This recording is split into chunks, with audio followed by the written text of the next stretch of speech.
Hoje nós vamos pensar nesse tema, né? Então, desfrutando da presença de Deus e identificando os ídolos do coração. Então, nós precisamos identificar quais são os ídolos que roubam, né? Que roubam aquilo que é da presença de Deus, tá? Então, nós vamos trabalhar dentro desse tema, dentro desse enfoque hoje. Na semana passada, nós trabalhamos de que para que eu desfrute da presença de Deus, eu preciso ter um sistema de segurança. Eu preciso me precaver, prestar atenção aonde pode ser um laço para a minha vida, aonde pode ser um princípio, aonde pode se ter, eu precisar de um cuidado extra. E o diabo, ele vem, né, para roubar, matar e destruir. Mas como que ele faz isso? Eu gosto sempre de explicar que quando eu coloco uma imagem do diabo é só uma ilustração. Não quer dizer que o diabo seja dessa forma. É só uma ilustração. Então, como que o diabo rouba, mata e destrói? Ele pode trabalhar roubando a presença de Deus da nossa vida. Ele pode trabalhar roubando uma bênção da nossa vida. Mas vamos pensar aí um pouquinho. Se ele roubar uma bênção, ok, eu posso viver sem aquilo. Mas se ele me roubar da presença de Deus, ou me roubar de eu conhecer mais de Deus, ou desfrutar da presença de Deus, esse roubo vai ser um roubo que vai trazer muita destruição. A outra forma do diabo trabalhar é fazendo com que a gente adoeça. Então, veja lá, o diabo vem para roubar, matar e destruir. Mas ele não mata assim de uma vez. Ele vai nos adoecendo, vai atrofiando a nossa mente, vai cauterizando a nossa mente, vai deixando a nossa mente ficar fixada num ponto, não permitindo que a gente desfrute plenamente da presença de Deus, tá? A outra coisa que o diabo faz é inverter os valores. O que essa minha figurinha está dizendo? Eu estou colocando a carroça, né, na frente do cavalo, né? Tem esse ditado, né? Colocar a carroça na frente dos bois. Então, aqui está a carroça na frente do cavalo. Ele inverte os valores. Se eu inverter os valores, se eu inverter as prioridades na minha vida, isso já é uma forma do diabo trabalhar. Isso já é uma forma aonde o diabo ganha muito terreno e aonde eu perco de desfrutar da presença de Deus. Nós vamos ver através desse exemplo uma maneira como o inimigo trabalha e como os falsos deuses vão sendo colocados dentro da nossa vida. Então, nós vamos ver aqui a ação desses falsos deuses na prática dentro do texto bíblico. Eu pedi para vocês lerem, né, o Gênesis 29 e o capítulo 29 e o capítulo 30, onde conta a história de Jacó. E nós vemos que Jacó, ele amava demais a Raquel e ele trabalhou, então, 14 anos para ele poder ter a sua amada. Mas, então, vamos... Então, Abraão, estou só relembrando aí a genealogia. Então, Abraão gerou a Isaac, que teve os 2 filhos, Jacó e Esaú, mas a linha bíblica vai seguir com Jacó. Jacó de Lia, a primeira esposa, onde, né, o seu sogro enganou ele, em vez de dar da Raquel, deu Lia. Lia teve, então, ela teve 6 filhos, mas no começo ela teve 4. Então, foi Rúben, Simeão, Levi e Judá. Depois, da serva de Raquel, teve Dan e Naphtali. Aí, da serva da Lia, teve Gade e Azer. De Lia, depois teve Issacar e Zebulon. E, por último, de Raquel, da esposa amada dele, teve José e Benjamim. Nós vamos entender um pouquinho melhor essa dinâmica na expressão que cada uma teve a hora que a hora que tiveram os seus filhos. Jacó, então, ele vai dizer assim, eu quero casar com a Raquel. E ele diz, eu vou trabalhar para você 7 anos para casar com a Raquel. Só que esses 7 anos eram um dote muito além do que o que era comum para se ter dentro daquela época. Quando Labão viu lá que, nossa, ele está disposto a pagar tudo isso, ele enganou a Jacó e ele deu Lia no lugar de Raquel. Nós vemos então pela expressão do nascimento dos filhos, como é que isso chegou ao coração de cada uma delas.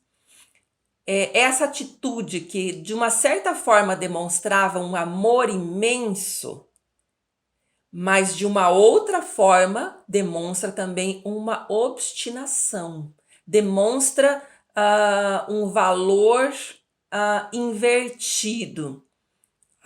E nós vamos vendo o tamanho do estrago a partir do nascimento dos filhos. Vamos ver ali, isso tudo estava lá no texto que foi lido, e eu só vou trazer agora a expressão mais particular ali, né? Então, quando Lia ganhou Rúben, ela vai dizer ali, o Senhor viu a minha infelicidade. Agora certamente o meu marido me amará. Então meu marido agora vai me amar. Porque Lia, ela se sentia desprezada. Lia tinha um problema nos olhos. Provavelmente ela era estrábica. Naquela época não tinha uma cirurgia para corrigir isso. Mas ela se sentia desprezada. E depois, com o casamento, e vendo que o marido estava disposto a trabalhar 14 anos para ter Raquel, ela se sentia muito desprezada. E ela disse assim, agora certamente o meu marido me amará. Quando ela teve Simeão, ela disse lá, porque o Senhor ouviu que sou desprezada, deu-me também este. Quando ela ganhou Levi, ela disse, agora finalmente meu marido se apegará a mim, porque já lhe dei 3 filhos. Agora com 3 filhos, com certeza ele vai me amar. O coração da Lia ansiava demais pelo amor do seu marido. Quando ela ganhou Judá, ela disse, desta vez louvarei ao Senhor. Que especial, vou agradecer a Deus pela vida desse meu filho. Dessa vez eu louvarei ao Senhor. Raquel, vendo, né, toda aquela situação, vendo que ela era a esposa amada, mas ela não dava filhos para o marido, vendo a situação, disse, então, eu vou dar a Bila, minha serva, para o meu marido coabitar, então eu vou ter filhos através da Bila. E Raquel vai dizer, quando Bila, né, teve o seu filho Dan, ela vai dizer, Deus me fez justiça, ouviu o meu clamor e deu-me um filho. Era Raquel falando a respeito disso, ela estava dizendo, estou tendo um filho através da minha serva Bila. Quando ganhou Naftali, ele disse, tive grande luta com minha irmã e venci. Veja qual era o coração da Raquel. O coração da Raquel estava em disputa com Lia. E estava dizendo, eu ganhei agora eu também tenho filhos, mesmo que seja através da minha serva, e tudo bem. Aconteceu aqui, né, logo depois disso, quando teve todos esses... ali, então, Lia não estava mais tendo filhos, ela disse, então, ele vai dormir também com a Zilpa, com a minha serva. Aí ela vai dizer, que grande sorte eu tive quando ganhou Gad. Quando ela teve Azer, ela disse, como sou feliz. As mulheres dirão que eu sou feliz. Quer dizer, as pessoas não vão mais dizer que eu sou desprezada, porque eu já tive agora, então, muitos filhos meus e filhos através da minha serva. Então, como eu sou feliz, e as mulheres vão dizer, vão dizer que eu sou muito feliz. Aí, nesse meio tempo aí, a Raquel viu o Rúben trazendo frutas, né, as mandrágoras, trazendo lá e dizendo, eu quero essas frutas. A Lia vai dizer, Não basta você ter roubado meu marido, ainda agora quer roubar as frutas que o meu filho trouxe para mim? Aí Raquel disse: tudo bem, você pode dormir de novo com o meu marido, você pode dormir de novo com Jacó, e em troca das frutas, em troca das mandrágoras, né? E aí Lia teve um filho e deu. Deus me recompensou por ter dado a minha serva, meu marido. E depois ela vai dizer também, quando teve Zebulon, Deus me presenteou, né? Deus me presenteou com uma dádiva preciosa. Agora meu marido me tratará melhor. Afinal, já lhe dei 6 filhos. Mostrava bem qual era o coração que elas tinham, né? Raquel, quando teve José, bem lá, né? Mais tarde diz: Deus tirou de mim a minha humilhação. Raquel se sentia humilhada por não ter filhos. E quando nasceu Benjamim, na verdade, Raquel morre no parto de Benjamim, e ela vai dar, tem essa fala um pouquinho antes dela morrer. Quando estava morrendo, deu ao filho o nome Benoni, quer dizer, o filho da minha dor. Jacó não gostou do nome Benoni e deu daí o nome Benjamim. A expressão de cada um, ao nascimento de cada um dos filhos, demonstra muito o coração delas. O coração delas existia um falso Deus, que era o Deus ou do romance ou do tentar se sentir amada através do casamento, através desse relacionamento. Nós vemos que Jesus vai nascer dessa linhagem. Da qual linhagem que Jesus vai nascer? Jesus vai nascer da linhagem de Judá, né? Por isso eu até deixei aqui em vermelho. Jesus veio da desprezada. Porque isso também vai mostrar como Deus se identifica com a gente e Ele quer ser o supridor de todas as coisas. Então, nosso coração, ele tem anseio por amor. E quando nós olhamos para isso, nesse nosso anseio por amor, nós pensamos normalmente em casamento. E muitas vezes transferimos todo esse anseio de amor em relação ao casamento.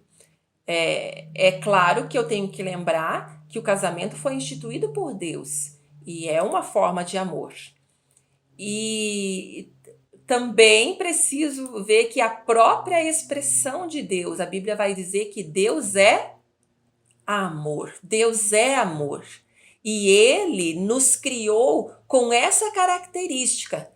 Quando nós amamos, nós demonstramos também a característica do amor de Deus, da expressão do céu. O meu amor é a expressão do céu, é uma expressão daquilo que Deus, que é a essência de Deus.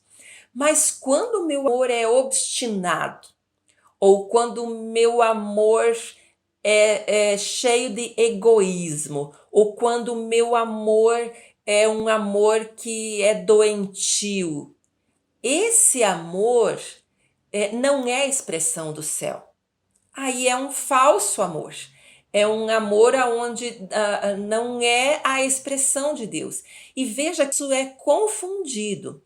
E nós vamos ver que um falso Deus, ele é muito, ele traz essa expressão confusa.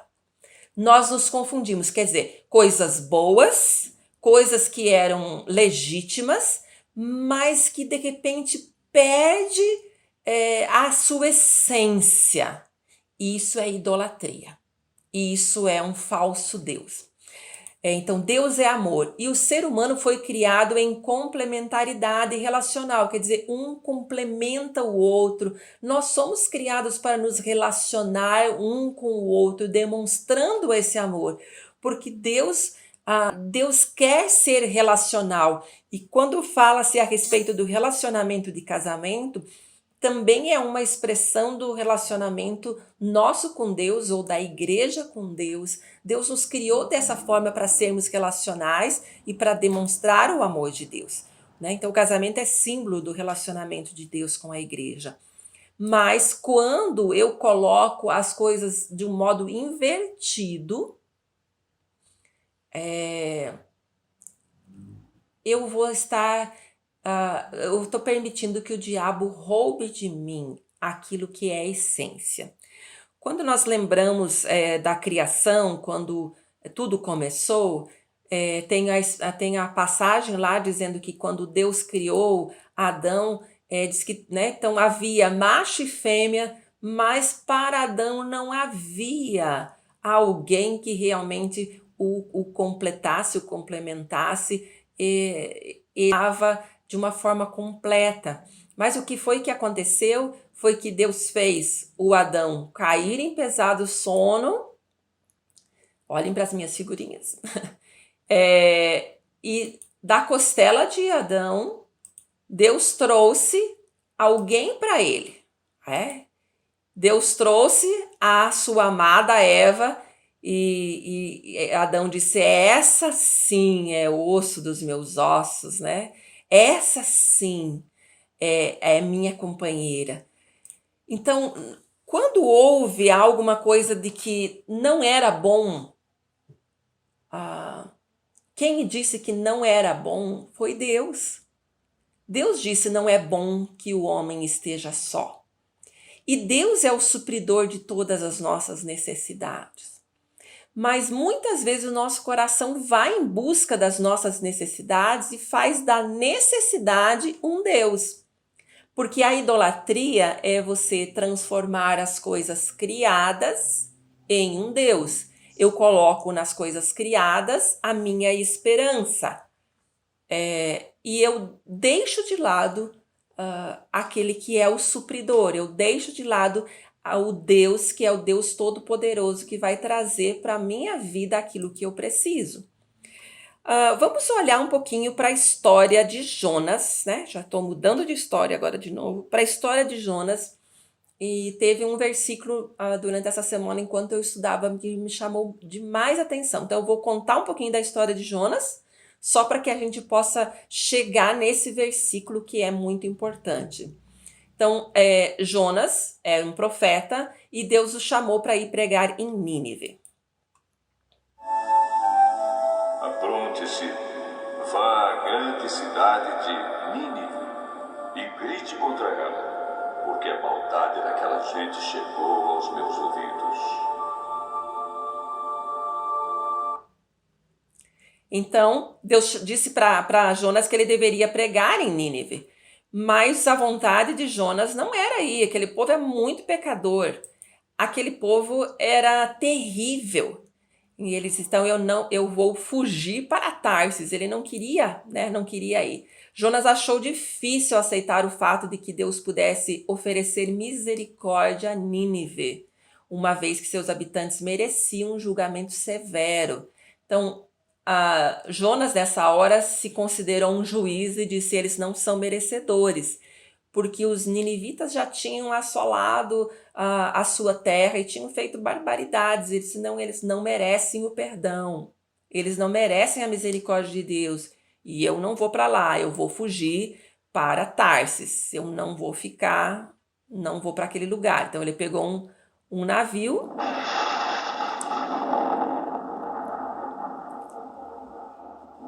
e foi para um outro lugar.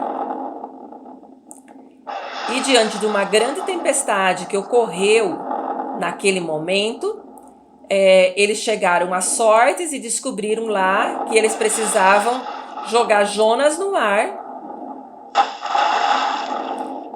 Eles precisavam jogar Jonas no mar para que o mar se acalmasse, porque Jonas era culpado daquilo que estava acontecendo ali. Jonas tinha desobedecido a Deus. Mas, quando ele caiu no mar, veio um grande peixe e engoliu Jonas. Jonas foi parar dentro de um grande peixe. Não disse que era uma baleia, tá, gente? Disse que era um grande peixe.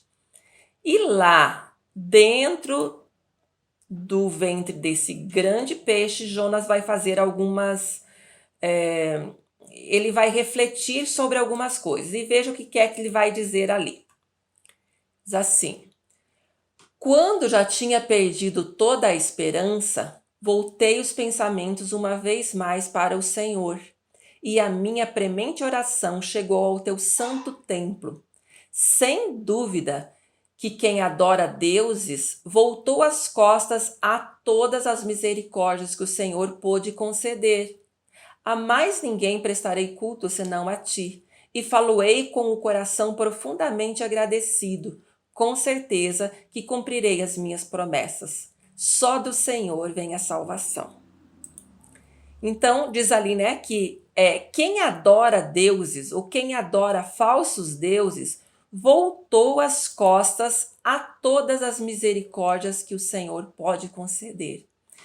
Quando o meu coração confia em falsos deuses, ou quando o meu coração coloca a esperança em outra coisa que não seja o Deus verdadeiro, eu não permito que a misericórdia de Deus venha sobre a minha vida. É como assim, então se eu estou confiando nesse falso Deus, então o Deus verdadeiro não intervém na minha vida. O nosso tema da nossa escola dominical é desfrutando a presença de Deus, desfrutando da presença de Deus. Veja que quando eu coloco ídolos no meu coração, mesmo que sejam coisas verdadeiras, sejam coisas pertinentes, mas isso me rouba as misericórdias do Senhor, me rouba a bondade de Deus, me rouba a intervenção de Deus, porque eu estou colocando a minha esperança num falso Deus. Então, isso é o que vai acontecer. E diz que Jonas, então, lá ele vai fazer essa oração, vai dizer, não, o Senhor é aquele que vai me salvar. E ele, então, vai dizer, socorre-me, Senhor. Muitas vezes a gente ouve muitas pessoas dizendo, agora é só Deus na causa. Parece que quando a gente perde a esperança em todas as coisas, aí sim eu coloco a minha esperança em Deus. Será que eu não poderia ter colocado a minha esperança em Deus no primeiro momento e eu já recebi o socorro do Senhor? Mas Jonas precisou ir para a barriga do peixe para que ele pudesse experimentar a misericórdia do Senhor. E aquele grande peixe, então, foi o táxi de Jonas, levou Jonas até a praia, e aí Jonas foi cumprir o propósito de Deus. Mas o coração do Jonas mostrou de que ele não estava totalmente fixado no Senhor ou querendo obedecer ao Senhor. Então, um falso Deus é tudo onde você busca dar significado à tua vida. É todo lugar ou tudo aquilo onde você busca dar significado à sua vida. Então, eu coloquei aqui alguns exemplos. Carreira profissional, família, sonhos, pets, já vou explicar um pouquinho melhor, dinheiro. Existe alguma coisa aqui que seja ruim? Carreira profissional é algo ruim? Família é algo ruim? Sonhos são algo... Não, nada dessas coisas aqui são ruins. São coisas boas, são coisas legítimas. Mas quando eu coloco isso em primeiro lugar, quando existe uma obstinação, assim como Jacó foi obstinado por Raquel, nós entendemos e sempre falamos a respeito do amor de Jacó por Raquel. E eu acredito que tinha amor, mas acontece que houve também uma obstinação. E isso vai trazer um mal que vai passar por gerações. Depois José vai ser vendido pelos irmãos, porque Jacó amava mais José. Então, na verdade, Jacó amava mais Raquel, depois Jacó amava mais José, né, que era filho de Raquel. Tudo isso mostrando uma idolatria. E isso trouxe consequências graves e consequências futuras, não é? Nada dessas coisas são ruins. Por que eu coloquei os pets hoje? Existe uma idolatria dos pets. Os pets estão ocupando o lugar dos filhos E eu tenho que lembrar que, claro, os animais foram criados por Deus. Deus não quer que você maltrate nenhum dos animais, mas também você precisa ter o discernimento que ele não pode ser um Deus. Veja aqui essas citações. Deus criou os cachorros para compensar a falta de amor de alguns humanos. E se nada der certo, meu cachorro sempre me apoiará. Ou beijar a pata de um cão é mais digno do que apertar a mão de algumas pessoas. Essas são frases, né, de Facebook, de Pinterest, né? São frases aí sendo colocadas, mas muitas vezes as pessoas dizem: quanto mais eu conheço a humanidade, mais eu amo os animais. No fundo, o que essa expressão, o que essa fala mostra? Pode demonstrar o coração pecaminoso das pessoas, mas eu nunca me coloco nesse lugar, né, de que eu, de repente, posso ser tão má quanto os outros. De repente, eu me coloco dizendo: não, eu sou uma pessoa muito boa e sou muito melhor do que os outros. E por um outro lado, eu estou falando contra a criação de Deus. E isso é uma idolatria. Porque de uma certa forma os animais não vão te decepcionar. Então, muito mais gente opta por não querer ter filhos e coloca todo o seu amor para o animal, porque sabe que o animal não vai te decepcionar. Sinto muito te dizer, o ser humano decepciona mesmo. E quanto mais eu coloco o meu coração e as minhas expectativas nas outras pessoas, mais eu fico decepcionado. Quando o meu coração e a minha esperança e a minha expectativa sempre deveria estar em Deus. E aí o meu coração não vai ser magoado, porque meu coração é magoado na proporção que eu coloco a expectativa das outras pessoas. Então, um falso Deus é tudo onde você busca refúgio. Se eu tenho um falso Deus, significa que eu não creio. Que eu não creio no quê? Que eu não creio que Deus seja suficiente para suprir as minhas necessidades. Então, eu estou colocando a minha expectativa, eu estou colocando algo que Deus poderia trazer para mim, eu estou colocando num falso Deus. Então, um falso Deus, se eu tenho um falso Deus, significa que eu não creio que Deus é suficiente para suprir minha necessidade. E também que eu não creio que Deus intervenha na minha vida.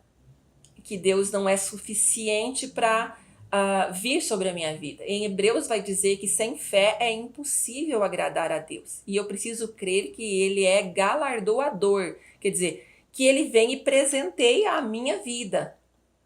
Ele é um Deus que quer se relacionar comigo. Então, algumas perguntinhas aí. O que a corrupção revela? Que tipo de Deus está revelando a respeito da corrupção? Outra perguntinha. O que a traição revela? A traição, ela vai revelar que a esposa que Deus te deu, ou a esposa que você mesmo escolheu, ou o marido que você mesmo escolheu, não é suficiente.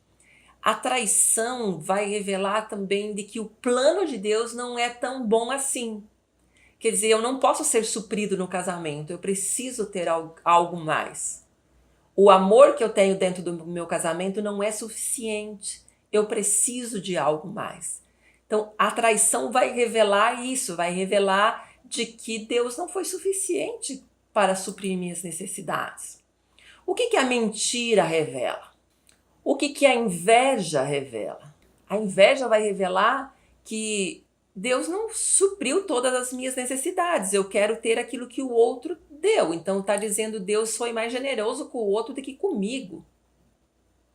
Então Deus não é justo. Por isso a inveja é um falso Deus e vai revelar o meu coração. O que a ganância revela? A ganância vai revelar de que nunca eu tenho o suficiente, que eu quero ter mais do que aquilo que eu tenho. Ou também eu quero tirar aquilo que o outro tem, poderia ser o roubo, quero tirar isso do outro. Isso é o que está revelando cada uma dessas coisas. Então, se eu for perceber direito, atrás de cada pecado tem um falso Deus. Atrás de cada pecado revela uma idolatria da minha vida. E aqui já cabe a gente refletir se eu tenho um pecado muito recorrente, que sempre eu tenho que ir lá e pedir perdão. Eu preciso olhar que falso Deus está sendo revelado através daquele pecado. E esse pecado me rouba da presença de Deus, me rouba de eu desfrutar plenamente daquilo que Deus tem. Por quê? Porque eu acredito que o pecado vai suprir a minha necessidade. Então eu vou mentir para que eu apareça bem na fita, né? Normalmente é assim, né? Para que eu fique bem com o outro. Então, a mentira vai fazer com que eu preciso me sentir melhor diante das outras pessoas. Isso rouba a presença de Deus e rouba as bênçãos de Deus. Veja aqui esse versículo, né? Que diz assim: eles disseram, Moisés permitiu que o homem desse uma certidão de divórcio e a mandasse embora. Respondeu Jesus: Moisés escreveu essa lei por causa da dureza de coração de vocês. Então, o divórcio mostra a dureza do coração, porque Deus não gostaria que tivesse o divórcio. Como um casamento é de duas pessoas, né? É um pacto de dois. O divórcio vai mostrar e vai revelar a respeito da dureza do coração. E vai mostrar sempre algum tipo de idolatria, que vai mostrar algum aspecto. Isso não quer dizer, então se você se divorciou, significa isso. Significa que uma das partes não permitiu que Deus trabalhasse no coração. O coração estava ali endurecido. E para que um casamento continue, precisa que as duas partes caminhem juntas. E se o meu coração precisa estar disposto a perdoar e precisa estar disposto a caminhar junto, na mesma unidade. Então, um falso Deus mostra isso, mostra essa dureza do nosso coração, aonde eu não permito que Deus trabalhe dentro de mim.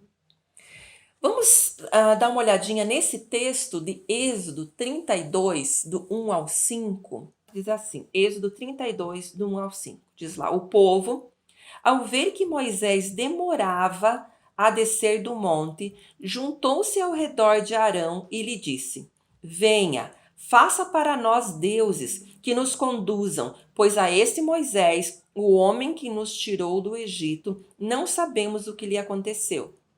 Respondeu-lhes Arão, tirem os brincos de ouro de suas mulheres, de seus filhos e das suas filhas e tragam-nos a mim. Todos tiraram os seus brincos de ouro e os levaram a Arão. Ele os recebeu e os fundiu, transformando tudo num ídolo, que modelou como uma ferramenta própria, dando-lhe a forma de um bezerro. Então disseram, eis aí os seus deuses, ó Israel, que tiraram vocês do Egito. Vejam que eles fizeram aquele bezerro e depois disseram que o bezerro tirou eles do Egito. Quer dizer, não foi Deus mais agora que tirou eles do Egito. Foi o bezerro que tirou. Vendo isso, Arão edificou um altar diante do bezerro e anunciou, amanhã haverá uma festa dedicada ao Senhor. Quer dizer, ele estava dizendo que era uma festa dedicada ao Senhor, mas era uma festa ao bezerro. Na manhã seguinte, ofereceram holocaustos e sacrifícios de comunhão. O povo se assentou para comer e beber e levantou-se para se entregar à farra. Porque Moisés estava demorando para descer do monte. Eles fizeram um ídolo, fizeram um Deus. Às vezes, porque eu oro e Deus demora para responder a minha oração, eu quero resolver aquilo e eu faço um falso Deus. E lembra lá do texto lá de Jonas, né? É Jonas 2:8, aquele versículo, aonde vai dizer de que quando a gente adora um falso Deus, eu roubo, né? Eu perco de desfrutar da misericórdia do Senhor. Então eu preciso destruir esses altares. Eu preciso combater esses falsos deuses. Eu preciso colocar um sistema de segurança na minha vida para que eu não caia na armadilha da idolatria. Porque a idolatria não permite que eu desfrute da presença de Deus e das bênçãos de Deus. Eu preciso dar uma olhadinha no meu coração, fazer um raio-x do meu coração e perceber aonde eu estou colocando a minha esperança, aonde eu estou colocando o meu coração. Porque quando eu coloco o meu coração em outras coisas, o meu coração é roubado da presença de Deus. Amém?